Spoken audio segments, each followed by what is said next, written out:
Okay, you ready? Yeah. You sniffed your way to success. Yeah, I'm smelling those millions.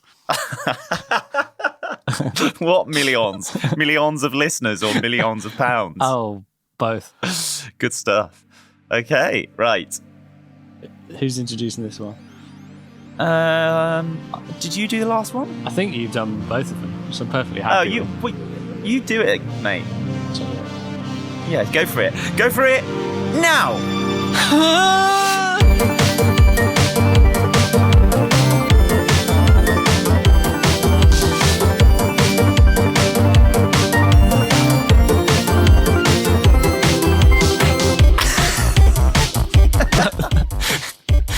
It's all the pressure got to you. Yeah. Imagine if we just started like that and went straight into listener emails.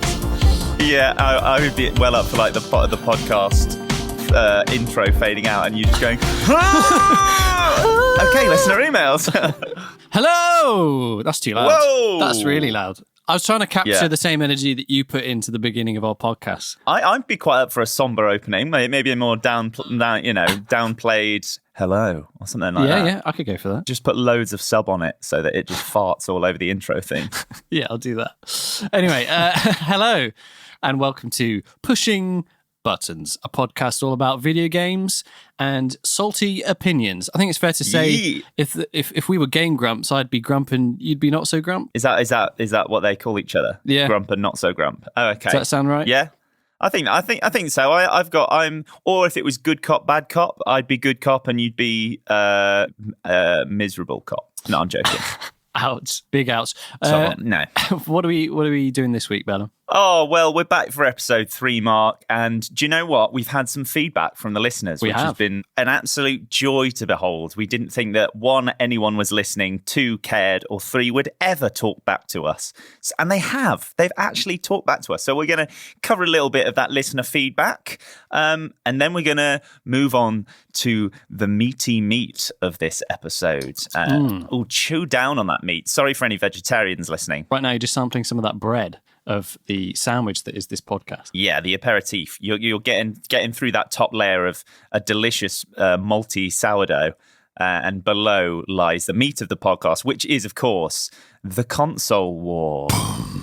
That was the sound effect to make it intense. Yeah, it was really intense. Yeah, we're going to be talking about the console war, what it is, who it entails, and what does it mean for gamers and the gaming industry. So that's kind of going to be the main topic of this podcast. So look forward to that. Mm-hmm. But we're going to start off with a little bit of feedback or some comments from listeners, aren't we, Mark? Yes, I've had some lovely comments. Thank you for everyone that's said that we sound great or that they've enjoyed it. We do appreciate that a lot. Yeah, I mean, there's been more comments about the sound quality than the quality of the podcast itself. So that's saying something. But it's still a compliment nonetheless. Yeah, we'll take it on board.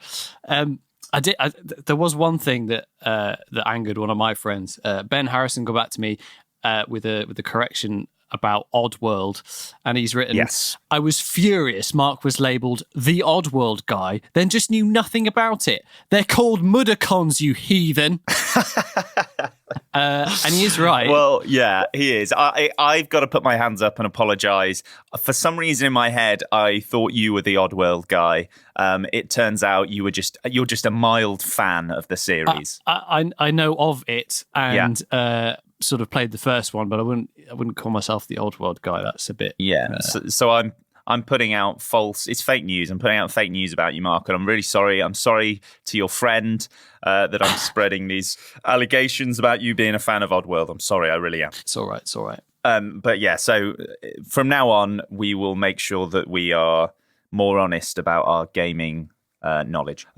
Next up, we also got another bit of lovely feedback from, I believe, is also your friend, a fella called Marcus. Yeah, Marcus Dello. Good guy. He is a decent bloke. Not met him, but can only assume. Marcus got in touch saying about the first game, Horizon Zero Dawn, saying, I can assure you, Mark, that when Horizon Zero Dawn comes to PC, you will not be disappointed. I genuinely think it's one of the greatest video games ever created. And that's just served to hype me up even more. It's on my Steam wish list now. It wasn't before. Okay, but so when's it coming out? I think it just says summer or something. I don't think it has a specific release date yet. It hasn't got long left. Yeah, I'm looking forward to it. Yeah, I mean, it was a huge game, hot contender for Game of the Year for a lot of sites. But then Breath of the Wild came out and donned over everyone. It was the Don Schniz, as my friend Josh Mallet would say. Breath of the Wild was the Don Schniz of that. Yeah, I don't know what it means. I don't think anyone knows what it means. But it was an incredible game. But yeah, so Horizon Dawn sadly took the second spot that year, really. But people lauded it as an incredible game. We've also had lots of messages through various mediums, whether it's WhatsApp, Twitter, email, with people's top 10s, top 5s, top 3s even. So we're going to go through some of those. We covered our personal top 10s on episode 2, didn't we? Which was a lot of fun, Mark. I had a good time doing that. So yeah, like as you say, let's have a look at some of our listeners' top 10s. First up is a mutual friend, Joe Novelli, whose list, I'm not quite decided whether this list is a joke or whether this is genuine. Well, that's kind of just that sentence you just said kind of sums up Joe Novelli in general, in that most things he said could be a joke or it could be deadly serious. Well, no one truly knows. Yeah, I mean, I'll read it out anyway. At number 10, Football Manager 2016. At number 9, Football Manager 2001. At number 8, Football Manager 2015. At number 7, Football Manager 2010. I'm sensing a theme here, Mark. Yeah. At number 6, Football Manager 2012. At number 5, Football Manager 2019 Handheld Edition. Ooh, okay, bit of a change, yeah. At number 4, Star Fox Adventures. That is the worst take I've ever heard. That's an awful game. At number 3, Football Manager 2018. At number 2, Football Manager 2007. And the number 1 spot, Final Fantasy X. Oh, wow. Okay, so he did take a diversion. Well, he already had Star Fox Adventures, but he does say Final Fantasy X is his favourite after a stream of Football Manager games. Yeah. So I feel like that number 1 spot is serious. The rest, potentially questionable. Final Fantasy X is excellent. I do love that game. And he's thrown in an honourable mention, which is Football Manager 2014, which didn't quite make it in the list because he said the grass graphics were bad. He's trolling us, man. He's got to be. He's got to be trolling. That is rubbish. That is absolute rubbish. He's I mean, I know for a fact he does absolutely love the Football Manager games, Joe. I know he does. Yeah. But this list just can't be real. But thanks for getting in touch, Joe. I suppose with your list there. We're going to move on now to a friend of the show, Lawal Mohammed, a decent bloke. He's been getting in touch with us via numerous methods, but we'll come to that a little bit later. This is a very eclectic list, but it's also, I would say, goes back the furthest in terms of sort of gaming history. Yeah, I like this list partly because it shows, slightly his age, if that's not rude, but also because it's quite an eclectic, so it shows a real the real length and breadth of experiences he's had. Massively. So it goes Sonic 2 for the Mega Drive, The Legend of Zelda: Link's Awakening on Game Boy, which is a great game. I haven't actually played the remake on Switch yet. I want to. I heard good things. Flashback on the Amiga, not a game that I can say I've heard of. Maybe Lawal, you'll have to let us know what Flashback is. Guardian Heroes on the Sega Saturn. What a game. I don't know that. No, what is it? Oh, okay. 5, Super Mario World on the SNES. Now, that is a great game. I've played that a lot. Great game. Sega Rally Championship on the Sega Saturn. 7, Teenage Mutant Hero Turtles, Turtles in Time on the SNES. Best soundtrack. Some of the soundtracks, though, for those SNES games were great. When they just gone from 8-bit to 16-bit and they really notched up those soundtracks. Anyway, 8, Red Dead Redemption on the Xbox 360. Excellent. Truly excellent game. Dragon Ball Fighters or Fighter Z, I don't know which you would call it, but that's for the Xbox One. That's a much more recent release. I never actually got that, but now it's out on Switch. I feel like I should. I've played it around a friend's house, and it's incredible. It's unlike all the Tenkaichi and Budokai series. They've basically gone, well, let's just make this one look like the anime rather than like a 3D cel-shaded thing. Yeah. And it looks incredible. And it plays really great. But yeah, I've always been meaning to try that one a while. And then finally, Legend of Zelda Breath of the Wild, Nintendo Switch, probable number one. He's a good lad, is Arlawal, because we talked about it a lot on the last episode, but truly excellent game. Yeah. Okay, who have we got next? Yeah. It's another mutual friend of ours, Joe Hines, another Joe. He's written, for me, my favourite games are ones that I will always keep replaying.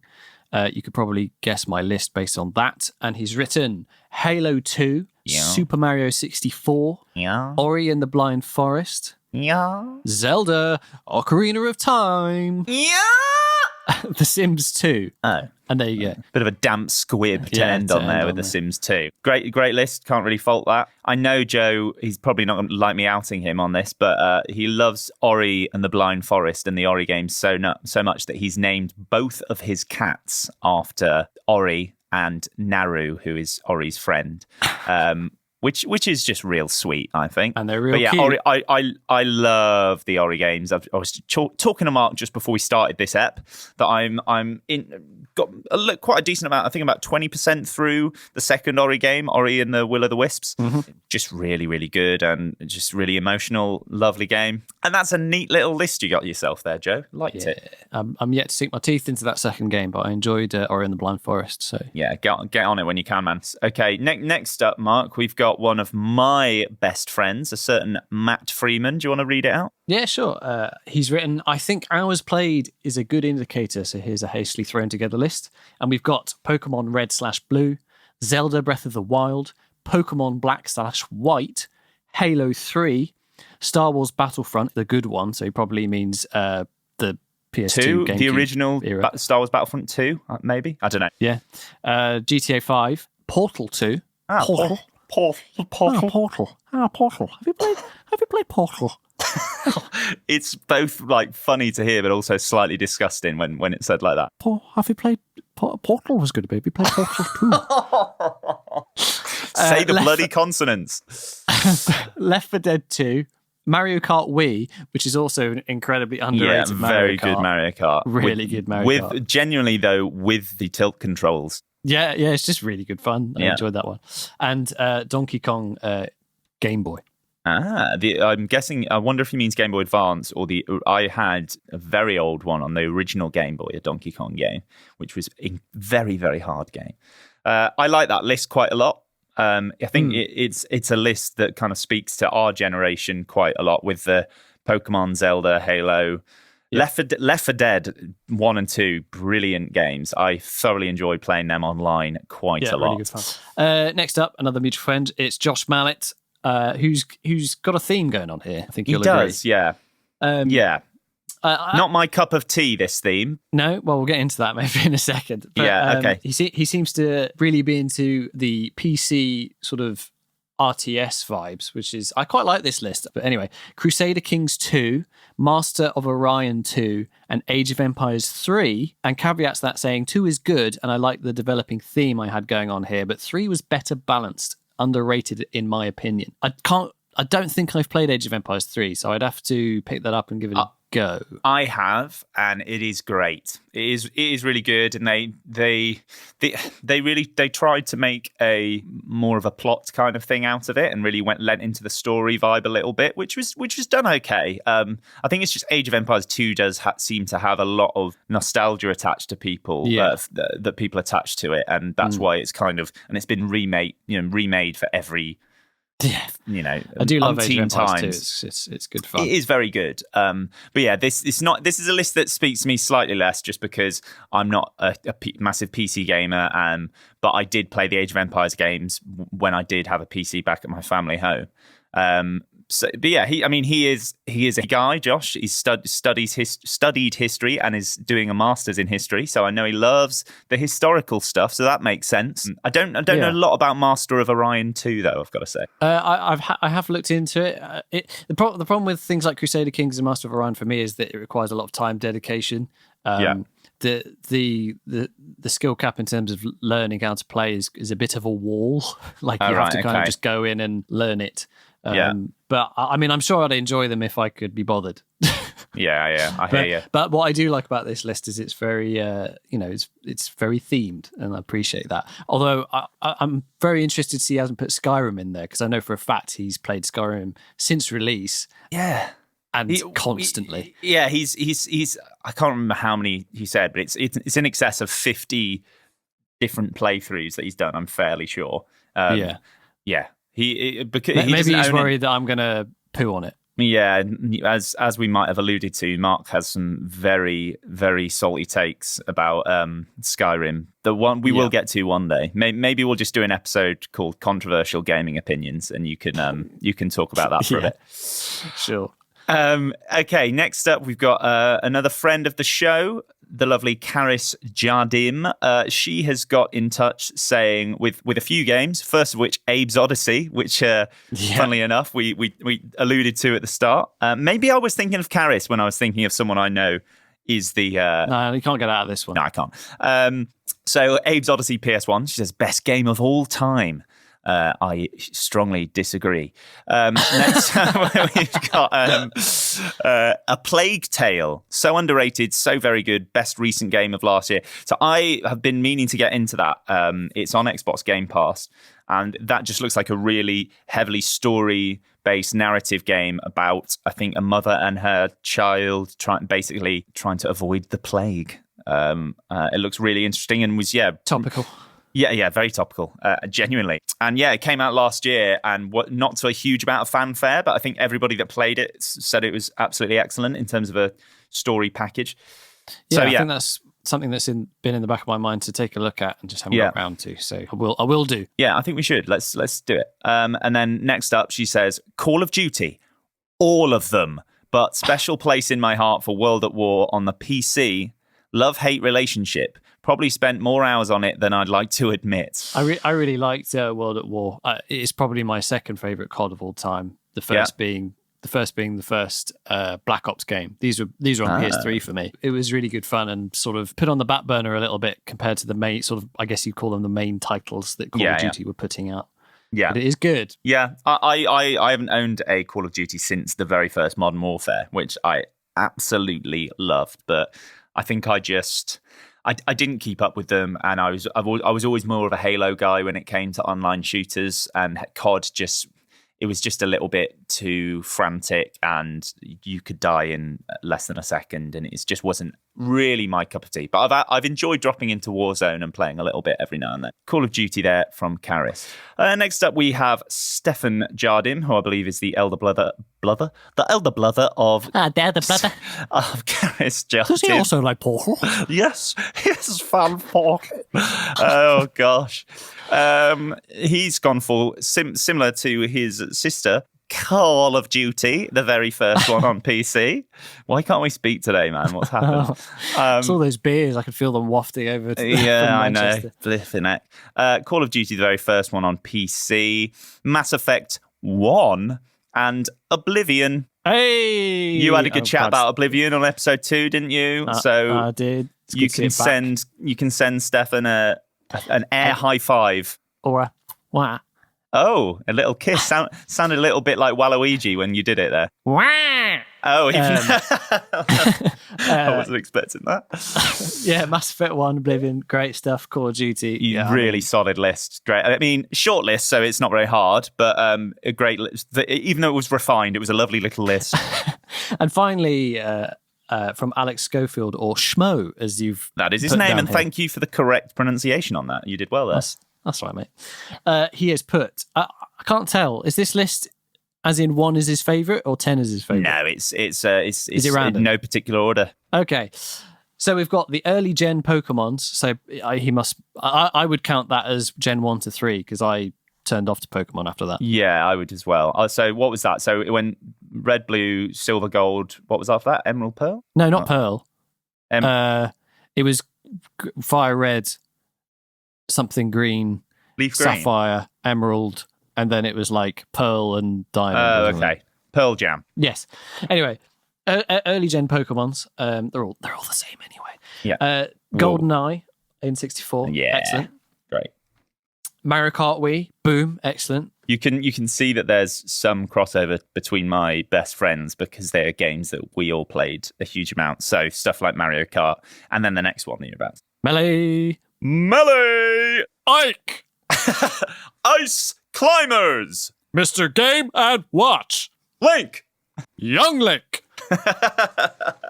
we could go through the whole roster. Mayo. Jiggly Puff. Mewtwo. Pikachu. Oh yeah, that's the one that is cursed. Yeah, brilliant. It's just taking up time. Yeah. Found. I think it means fond. Yeah. Fond memories of button smashing to victory on Mario Party. Yeah. He hasn't listed a particular one, so I'm going to say Mario Party 2 because it's the best one. Oh. Burnout 3, agree. What a game. Love it. One of your faves, isn't it? Yeah, it's one of my faves. I think you got an honourable mention. Mass Effect 2 and 3. Oh. And 3, not 1. Yeah, there you go. He's wrong. Left 4 Dead 2. Oh. Left 4 Dead 2, shooting Freems in the back. Possibly the most I've ever laughed in my life. Yeah, that's a reference to a specific game we played once where, you know when you had to get on the helicopter at the end? Yes.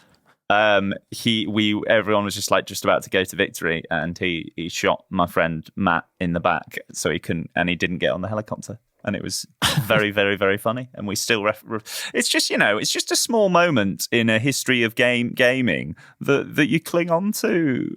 It just sticks in your mind. It's just like a warm hug of friendship just comes around. And you can't forget these moments. Otherwise, you might. It's almost like it builds you up as a person. And is this Hugh Grant now? All of a sudden, it's those moments that make you knit the friendship together. Yeah. Sorry, this list is taking forever. Yeah, it is. Too many hours on FIFA Football Manager, currently invested in the Football Manager database from the 03/04 season. I don't know what it says. A Kocha leading from the front, reliving the better days. That's a reference to him and I being Bolton Wanderers fans and JJ Okocha being their greatest player of all time. So he's very much living in the past and trying living vicariously through the 03/04 season to try and basically make himself happier, which I don't blame him for. So are we saying get a grip, Schmo? Pretty much, yeah. Okay. And finally, Rocket League, which we can both attest to having a lot of fun on. Yeah, Rocket League is a whole lot of fun, so I don't disagree with you there. Schmo, the Schmorgans. That's it from listener emails today, and we do have some more of those in the bank, so to speak, and we'll get to those next week and any more that come through. Thank you very much. It was a lot, wasn't it? It was quite a lot. I'm really impressed. Thank you, everyone that got in touch. Yeah, I really appreciate it. Thank you, guys, and apologies if we prattled on for a while there. So I assume for next episode we will have some listener feedback saying don't do as much listener feedback. Yeah. But that'd be fine. That'd be legit. It would be a legitimate and we'll bit of read feedback. out every single one that says that. Yeah. Thank you very much. That is the correct way to do things. What have we got now, Mark? I think we've got some news. It's time for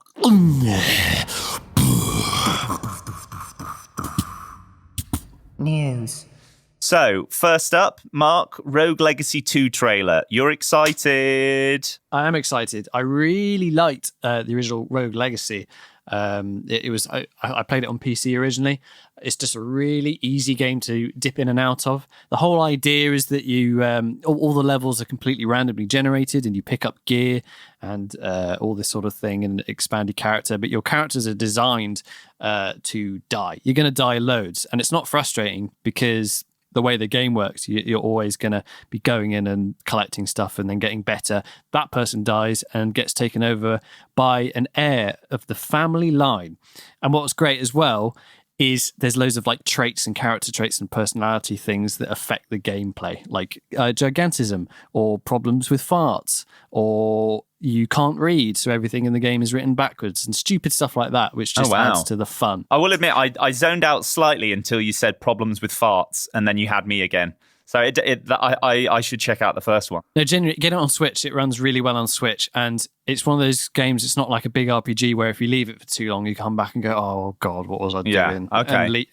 This is one where you can dip in and out as much as you like because it's that straightforward. And it's on Switch. Yeah, it is. There was a trailer for Rogue Legacy 2. They've changed up the graphical style. It's less sort of pixely looking, a little bit more sort of, I guess you could describe it as flash gamey looking. But it looks really nice, really polished. I'm assuming it's more of the same, perhaps with more of these funny traits and personality quirks put in. Yeah. I'm really looking forward to seeing more. Excellent. Sounds great. Next up, there was the Cyberpunk presentation called something like Nightwire or Nighttime Punky Boys. They did a little presentation that was slightly odd because they showed a new trailer for the story, which looked awesome.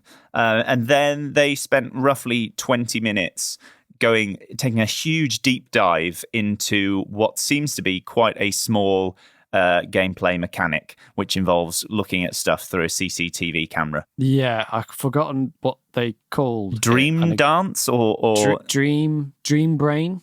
Brain Dance. Brain Dance, that's it. And the idea is that because everyone is cybernetically augmented, they, you can record stuff as you go. And the idea is that you can hack into someone's brain, I guess, and look at their memories, and you can watch it in slow-mo. It was sort of it reminded me a little bit of in the Arkham Batman games, like the detective mode, and also in, I think, Arkham Knight. There is a very similar thing where you play back some footage and then look out for certain clues.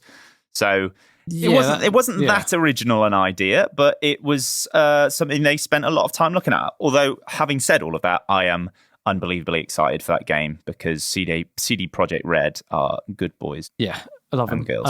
It was just a weird prez. I think they're doing one a week for a while or something. I don't know how many episodes they're doing. That makes me feel slightly better because if that had been a one-off, it would have been so bizarre that they decided to do that. There was also the big Pokemon reveal that they were talking about last week. I didn't watch this actually, primarily out of spite, and also because, to be honest, I just forgot. I'm sure they registered your spite, and they're feeling hurt about it. Yeah, you're gonna have to sort this one because I don't know. Okay, sure. So they're basically their big reveal is they're doing a free-to-play Pokemon MOBA made by the same people that make League of Legends. Just what nobody wanted. Yeah, exactly. Tencent joining forces with the Pokemon company to basically rinse every Pokemon fan via microtransactions. The game looks pretty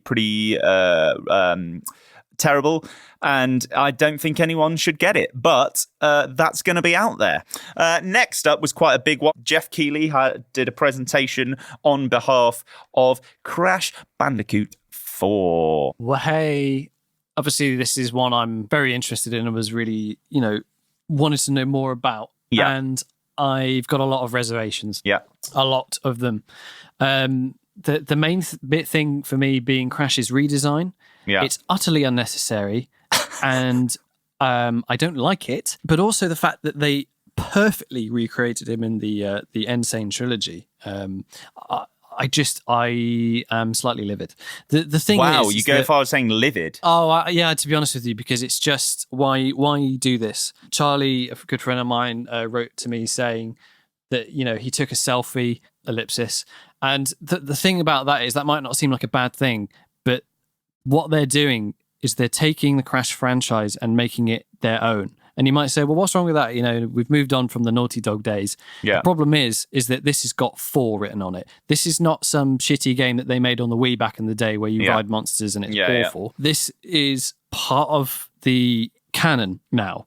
So I would much prefer they stay true to the canon and the world, and injecting popular culture into it and redesigning Crash and giving him a different personality is just not the thing to do at all. Which is interesting because that one of the developers did say they specifically chose to add a 4 on it and make it the next in the series because they were very much trying to recapture the spirit of 1, 2, and 3. And from a gameplay point of view, it looks like they have done that. I agree with that. I think from a gameplay point of view, they definitely have. I mean, there's always got to be innovation in different things and different vehicles and modes and power ups and stuff. That's totally fine with me. Yeah. Like they could have gone slightly wild with it, and I probably would have been like, cool, what are we doing here? That's cool. Yeah.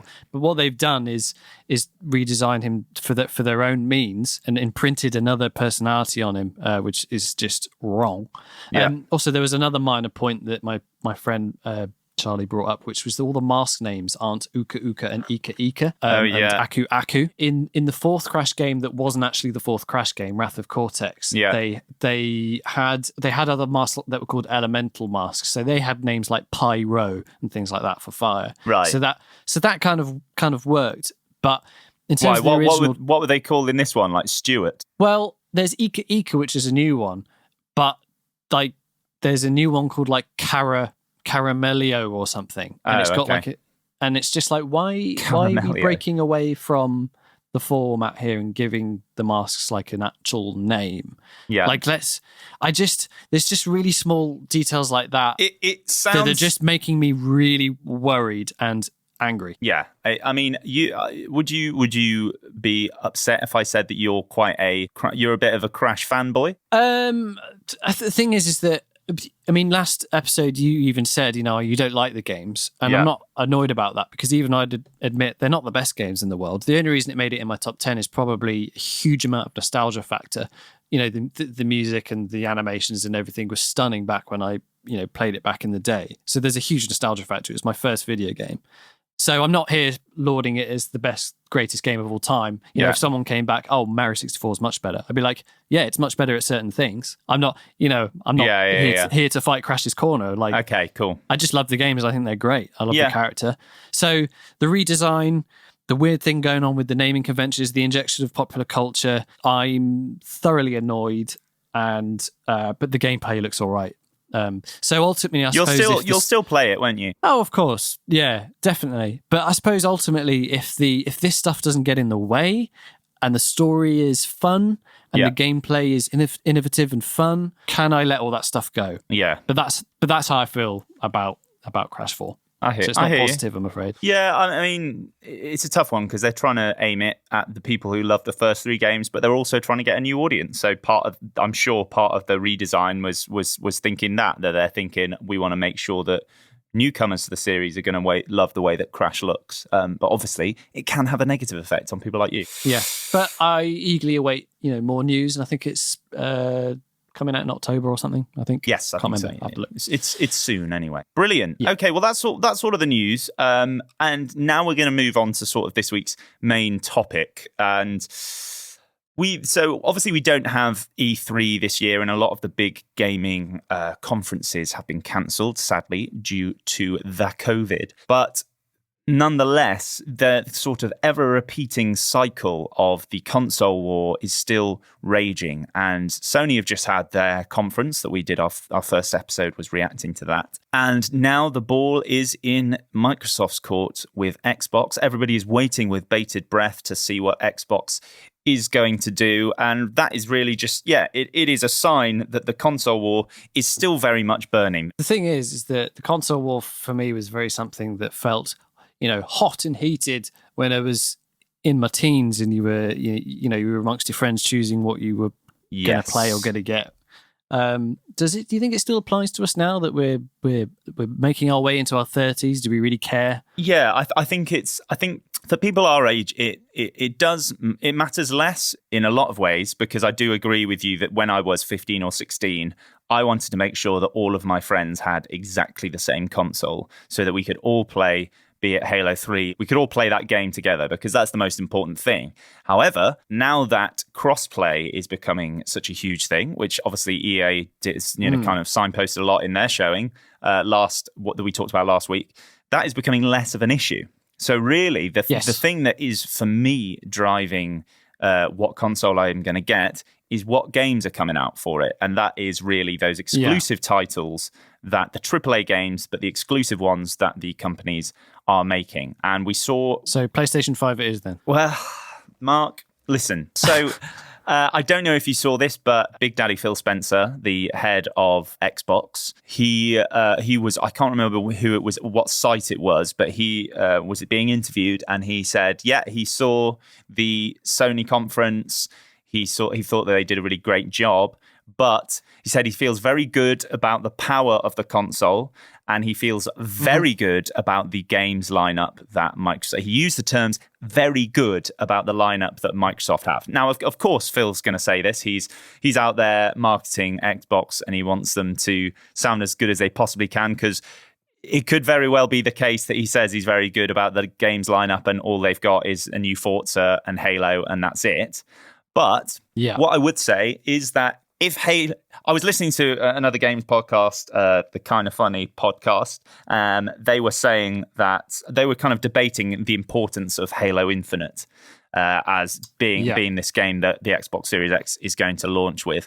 I can answer that question. Is it made by Bungie? No, Mark, it's made by 343 Industries. So it's not important. No, right. But that kind of, I mean, I agree that the Bungie games and the Halo were just far superior to 4 and 5 that 343 have made. But the importance of Halo Infinite as basically being a system seller for Xbox Series X, I do kind of think cannot be underrated. And in that, if it comes out and everyone is lauding this as the best entry in the Halo series and redefining Halo, or just going back to the days of Halo 1, 2, and 3, then I do think a lot of people will be like, oh, okay, Microsoft are out here swinging big balls and hitting home runs, and I do think that is with their one Halo. So I think even though it is massively important, what Halo and all of its what Microsoft and its Microsoft Studios that they have acquired need to do is come out swinging with those narrative games that Sony have, like your Last of Us, like your Uncharted, your God of Wars, your Spider-Man, all the Kenner. Yeah, that was a game that was revealed. It did look very good. That game. Was it Kenner or Kena? One of the two, but that did Kenner. That did look really, really good. Microsoft need those games to gain back a little bit of trust amongst gamers, and I think the power that they're talking about is very, very important as well for a lot of people, I'm sure, that are the kind of tech heads. It looks as though. So I know that I'm talking quite a lot here, but I'm just having a bit of verbal diarrhea. I think a lot of the Sony is saying that what is selling their console is this solid state drive, the SSD, that will make loading times pretty much instantaneous, and that's kind of their main thing that they're pushing is the loading times. Whereas Xbox are saying we are going to have higher resolutions and higher frame rates than Sony. They'll still have quick loading times, but the main thing that they're going for is the resolution and the frame rates. And some people might think, actually, that's more important for me because I don't really mind having to sit there while it loads an extra. I mean, it will be an extra couple of seconds. So yeah, those things are all important. But what I would say is the games lineup for me is the thing that's really, everybody is looking at Microsoft and saying, do you have the games? Yeah, absolutely. Should we go back in time a little bit just to refresh, rewind the clock, our memories, rewind the clock, not too far back, but let's go. So PlayStation 2 was March 2000. Yeah. Then came the GameCube in September 2001. Yeah. And in November 2001. Yeah. This is when Microsoft entered the arena with the Microsoft Xbox. You know what? I thought it was a bigger gap than that. Ugly box. It's ugly. It was huge, and the controllers were insanely huge. Yeah, I mean, up until that point, I suppose Sega had been involved as well, but really, Sony and Nintendo were the big players. Most people I knew had either an N64 or a PS1. I was very lucky enough to have both, but I got the PS1 way, way later in the cycle when it was. Do you remember when instead of it being a number one, it became PS and the word one? And it was almost brought out the Slim. It was like this weird. It was almost circular. It was a much smaller thing. I got one of them much later in the day. But back then, it wasn't the question of what console did your friends have wasn't really an issue because online gaming didn't really exist. Yeah. So it was really just about I love Mario, I love Crash, or I love these games. If anything, it made it feel more rich because I didn't have an N64 until possibly the Xbox 360 era. So all my N64 gameplay was done around friends' house, of which there was a lot. Yeah. But it made it more special because you're going around your friend's house specifically to hang out, which is great. and then you get this experience of another system, another bunch of games. And play, really milking the crap out of, the time you had to play Mario 64, to play Smash, and all these great other offerings that the system had. Yeah. Well, and that was the same for me. I can remember going over to a friend's house and seeing Final Fantasy VII on the PlayStation 1 and being like, oh my gosh, this is incredible. I wasn't having experiences like that on the N64 at all. There wasn't really, RPGs weren't really a thing for which is funny because obviously a lot of the previous Final Fantasy games had been on the NES and on the SNES. So yeah, I totally agree with you. Yeah, what did Xbox have going for them? Because Halo, really. Halo 1. I only really remember maybe one friend that definitely had one. Yeah. And I remember looking at it and thinking, what the heck is that? Yeah. And then holding the controller and being like, nope. Yeah. No. The original Duke controller, I believe it was called, was roughly A4 in size, I think. More like Joke, am I right? No, I actually quite liked it. Oh. No, I didn't. Okay. It was absolutely huge. Yeah, I think they were just kind of saying, we've got the power, we are the next, we've got computers behind us. And then they came out with Halo, which was a hugely... It was a game-changing Combat game. Evolved, right? Yeah, Combat Evolved. And I can remember playing that in... I think it was, do you remember when it was Virgin Megastores? No. So there was HMV and there were Virgin Megastores, and they were the two competitive entertainment shops. And I can remember playing Halo Combat Evolved on a stall thing that they had to show the Xbox. And it was that classic beach mission that you had on Halo Combat Evolved, and I was blown away by it. And I was thinking, I need to get one of these. This controller has a white and a black button. That's just colours. But yeah, so it was that was a very funny generation, because you're right in that there didn't really feel like a lot of competition at that point because everyone was sort of doing their own thing. Yeah. Well, that was PS2, PS2, GameCube, and Xbox, wasn't it? Yeah. I actually ended that generation. I think it was the only time that I'd ever had this, having all three consoles. And right. But at the end of it, I would say because of Xbox Live, I was really... I think that's really what sowed the seed for me to become bit of an Xbox fanboy, was because the other two consoles just weren't doing that. And being able to play Halo 2 with some friends... in another house really far away. I know PC had already had this for years by this point, but for a console gamer, that was such a huge thing. And I think that is really what made the Xbox 360 then become such a big player, because people who were interested in online console gaming were really backing Xbox at that point. I mean, the GameCube was a great console, again, with a bunch of niche games on. I didn't like Mario Sunshine, but that was a big game that a lot of people loved. Double Dash is one of your favourite games. And, of course, Smash Brothers Melee. Oh, Melee was great. Oh, Luigi's Mansion as well. So there are a bunch of really great games on it, but they were sort of not... They didn't feel like they were in the race here. No. I mean, the console had a handle on it. I don't know if you remember that with the GameCube. I do remember that, yeah. Never really explained. But yeah, so we rolled into the PS3, Xbox 360, Wii era, and everybody I knew had an Xbox 360 in this era. PS3, I mean, you had a PS3, didn't you? I had all three. You had all three. Yes, as did I, actually.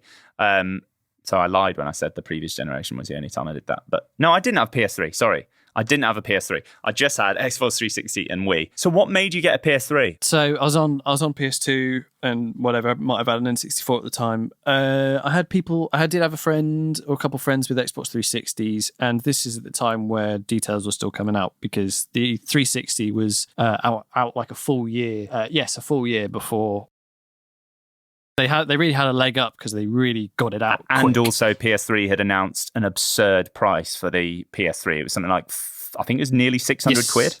In America, it was 500. Sorry, America, it was $599, because I can remember when they announced that at E3, it was just a huge gasp and everyone jumped ship. So yeah, I got an Xbox 360 and was super impressed with I think it's the best controller ever made, most comfortable controller I've ever had in my hands. Yeah. And also the online facilities that they had were just excellent. The fact that you could go into separate party chat rooms and talk to your friends, even if you're in different games and things. They had such a solid platform for Xbox Live. And the achievements thing, although pointless, was this like nice thing to aim for and kind of gave you goals within games if you're at a point in game where you'd sort of done the story but thought, well, actually, what are these secret things that I can go get and look into more? Oh, massively. It increased replayability hugely, didn't it? Yeah, absolutely. And the three like biggest games for me on that console were Halo 3, Gears of War 1, and a game that's a bit niche called Shadowrun, which was primarily online, but was super fun. And I wish they'd make another one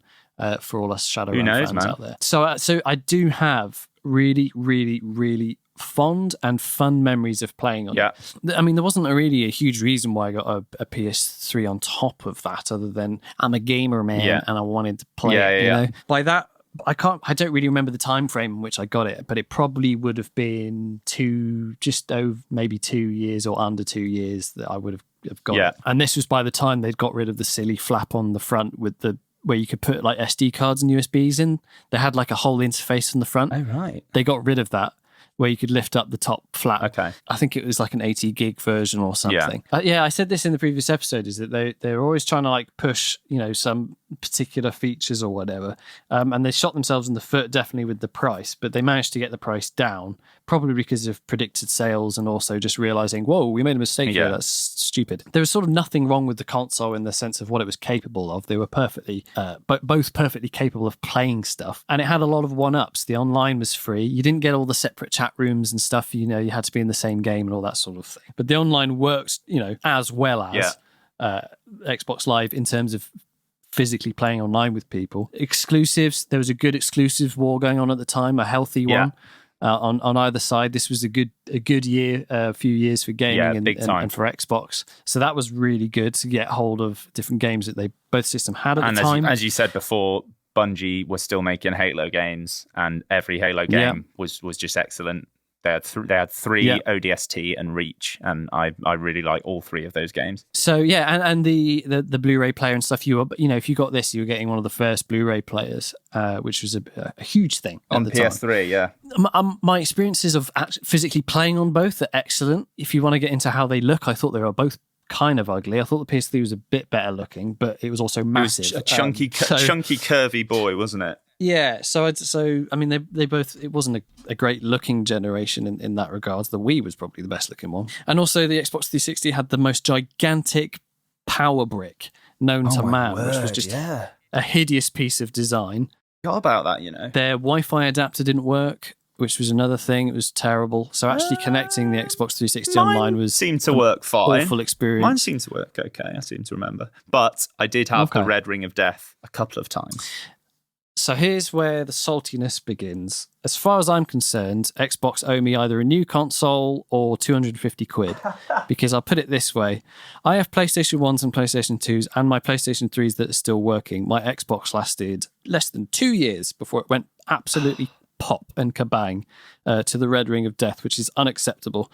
So if they ever want to get me back on board in terms of buying one, having one, they'll have to send me one.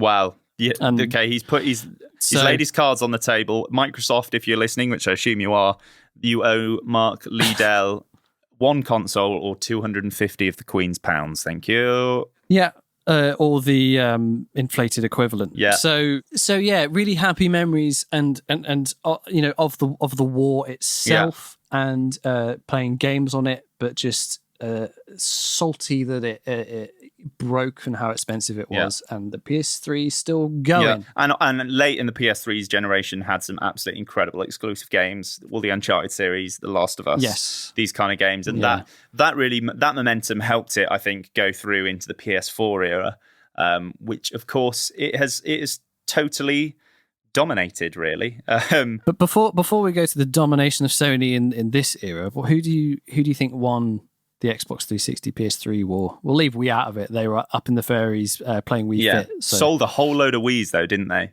I think they no, it's a great console. I loved it, but hugely successful console. Well, I mean, based on personal experience, I would say the 360 one, just because I knew more people that had a 360, and also just generally in terms of reputation of the console, I think a lot of people really just backed that console as being apart from it breaking, being an incredibly user-friendly, intuitive console with some really great multiplayer games. And it was the generation where online multiplayer really became the thing to do. So I think that's, for me, what in my head makes it the more successful and kind of winner of that gen. If we look at the sales, I mean, Xbox had a full year above it, and then they had the mountain to climb in terms of getting the price down. So it took a long time for PlayStation to actually catch up. But I think if you look at all the features and things, I would say from sort of the perspective of it would be that it was actually fairly neck and neck. It was a great exclusive war. It was a great online war. Who had the best online? Because Xbox Live was probably more solid, had all the chat options, but PS3 Online was free at the time and was for the entire generation, or at least until the end of the generation. And also, minor things like the controllers. I preferred the Xbox 360 controller. Xbox adopting the HD disk drive, A, as a separate accessory, is just stupid, and B, for the fact that it failed completely and wasn't adopted. And PS3 going straight ahead and saying, "Hey, got this new technology. It's great. We're putting it in our console." Yeah, they backed Blu-ray, and that really did a lot. That was a wise move. Yeah. So from looking at all those things, I'd say actually it's probably neck and neck up until the very end, where the PlayStation 3 did outsell. But I am talking the very end of the generation. Those numbers finally came up above the Xbox 360. Yeah. So if we're being really picky, I'd say PS3 won. If I'm being honest, I'd say it was neck and neck throughout the whole thing. And if I'm being a Microsoft fanboy, I would say that Sony always has the advantage because of Japan, and nobody buys Western consoles in Japan. That was the console war at its kind of best, and also really started it properly. I would say, like we were saying before, it wasn't so much of a thing that sold consoles as much as it is now. And going into this next generation, it really is a huge deal, and it is now a question of who am I backing, which horse am I backing going into this race. So I haven't joined this generation. I jumped ship in 2014 and went to PC and got a Switch as well. So I don't have any user experience of the PlayStation 4 or the Xbox One. They both came out in November of 2013. You, of course, went Xbox One. What is your sort of user experience and your retrospectively looking back? What was it like to own an Xbox One in these? I mean, it's been times? Lonely, Mark. I'll be honest with you, because I don't know many people that have one, and that is hugely down to I do think the games that are available, but also Xbox massively shot themselves in the foot at the start of this generation by packaging the console with a Kinect camera and having an HDMI in port and all of these just random things that, to basically trying to turn it into an entertainment console as opposed to a gaming console. And their message was not gamer focused. It was about having this.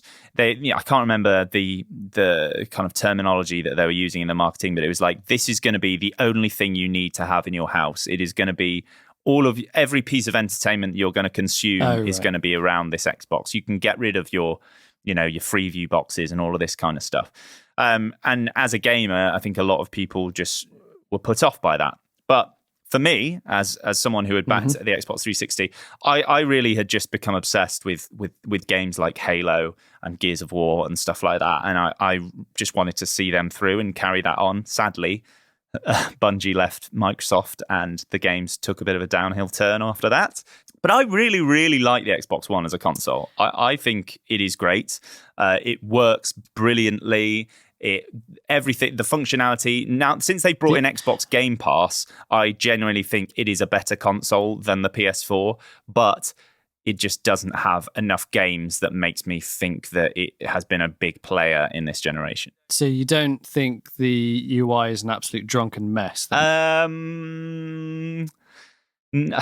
Because my first user experience of trying to go through that UI was like some sort of Alice in Wonderland nightmare of just panels and shit that's unreadable.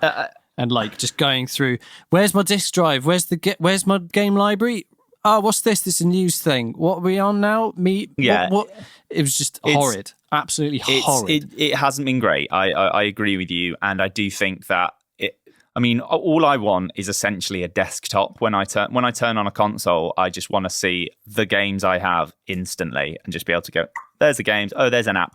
As opposed to what I have to do now, turn on a console, go into a sidebar that has my most recently played games. But if the game I want to play isn't one of them, I have to click on all games and apps, then click on all games, and there are my games. So yeah, I do agree with you. It is not the most intuitive thing in the world. And do you like the fact that it looks like a giant 90s black shiny VCR? I mean, doesn't the PS4 as well? No, a PS4 looks, I mean, first of all, it's got a sort of textured black, it's a textured black finish that's a lot smaller, a lot slimmer, and at least has an element of design to it. I'm just wondering if you actually like the Xbox One design, if you've anything to say about that. I don't really see any. It's more designless than anything, I think, is what I would say. I don't think it is ugly or attractive. It's just, it's incredibly functional. And I think... well, it certainly houses the parts within it. Yeah, so it's functional. Put it in cardboard and it still works. Exactly.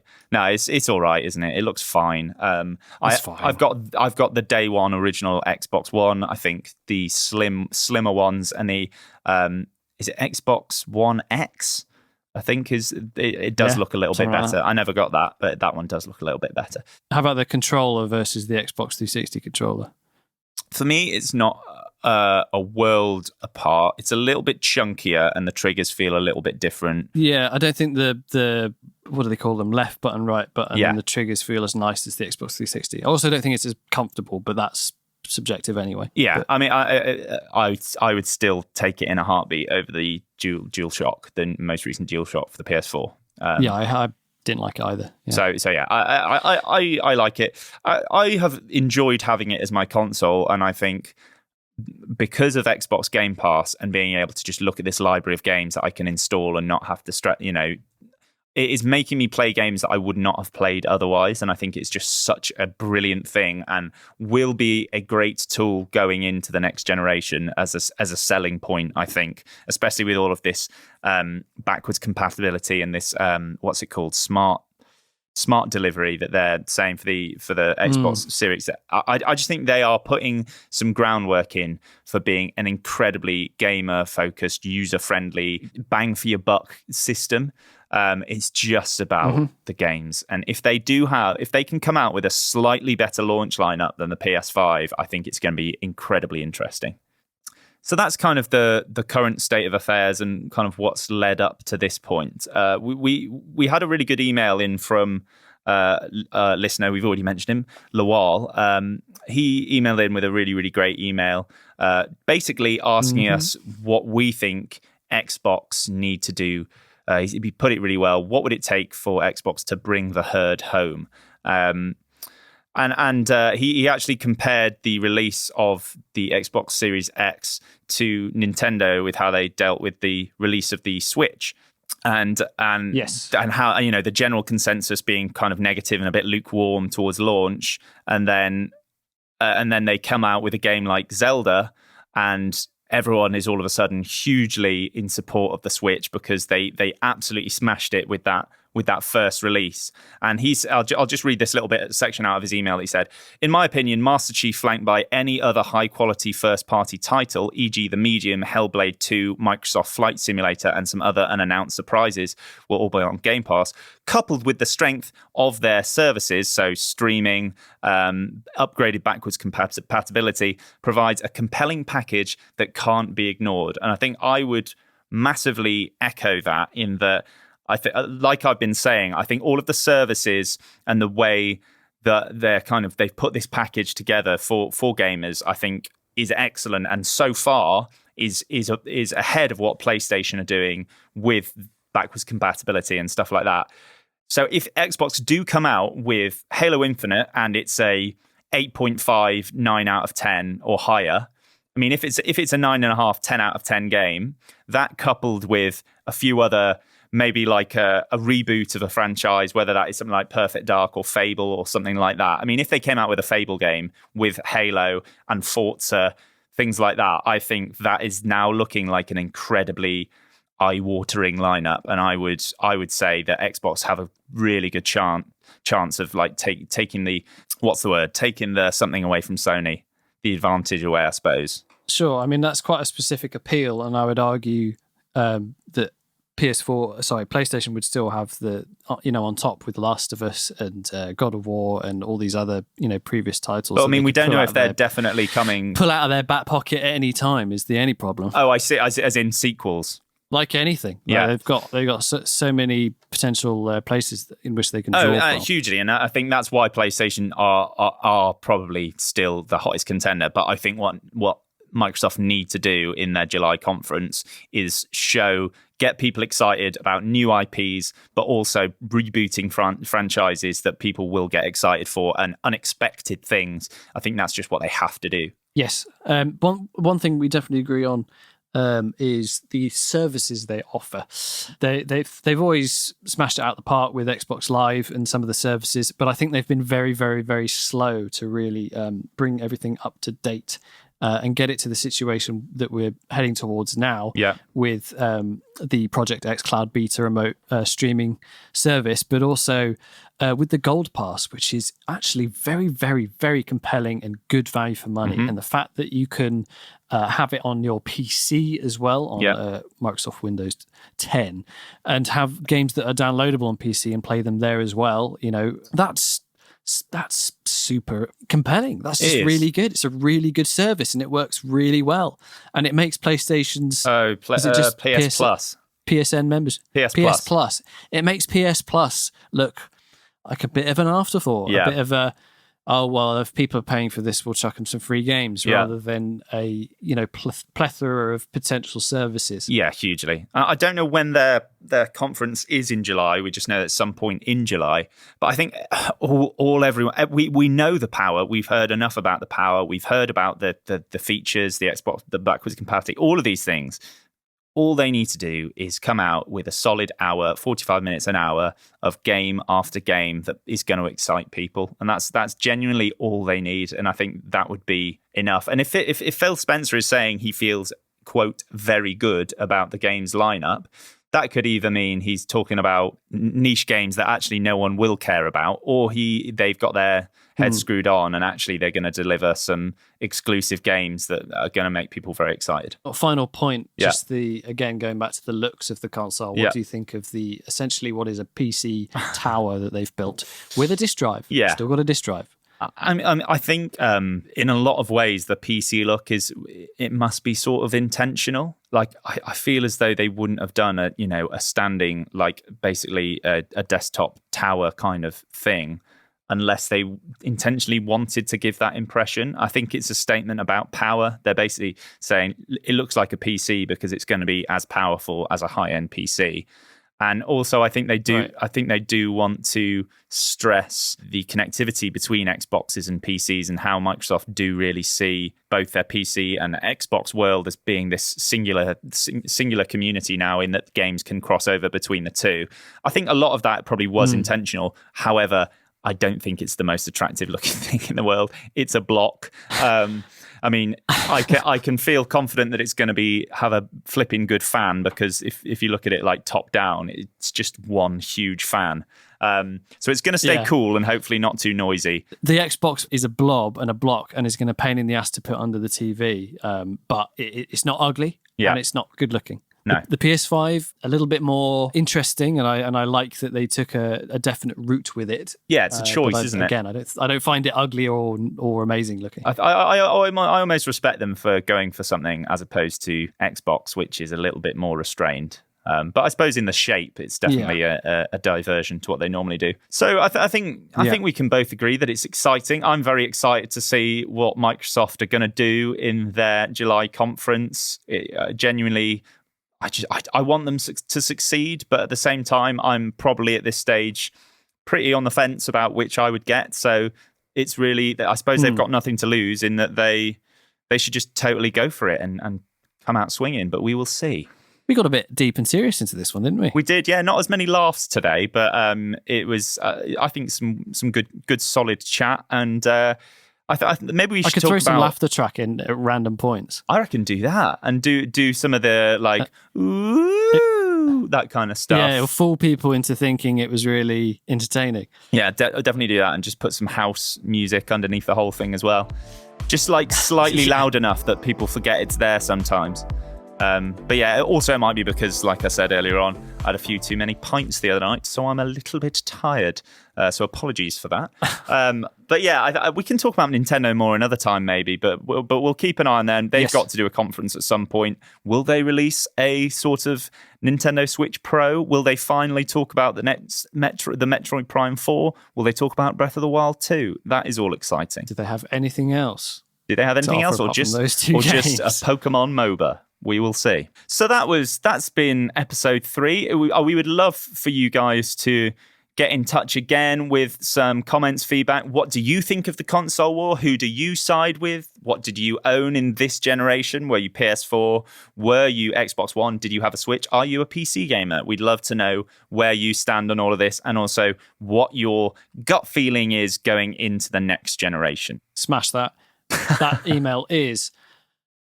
Do you know it yet? pushingbuttonspod@gmail.com. Oh, nice one, man. No spaces, no gubbins. No spaces, no gubbins. Get in contact with all that stuff. We'd love to hear from you. We would love to hear from you. Make sure you subscribe to the podcast so you get the next episode automatically downloaded. We are available on Apple Podcasts and Spotify. Please do check us out. We're also on YouTube at Pushing Buttons. You can find us there with the lovely channel trailer that we put together, and episode 1 and 2, which are up. So if you are on YouTube, comment, subscribe, click the bell icon so you get notifications, because YouTube's rubbish. Leave some nice comments on them, but please do tune into Pushing Buttons episode 4. Hope you've enjoyed all of this delicious waffle that's gone on here. Mark, it's been lovely chatting to you as always. Oh, and you, mate. Mwah.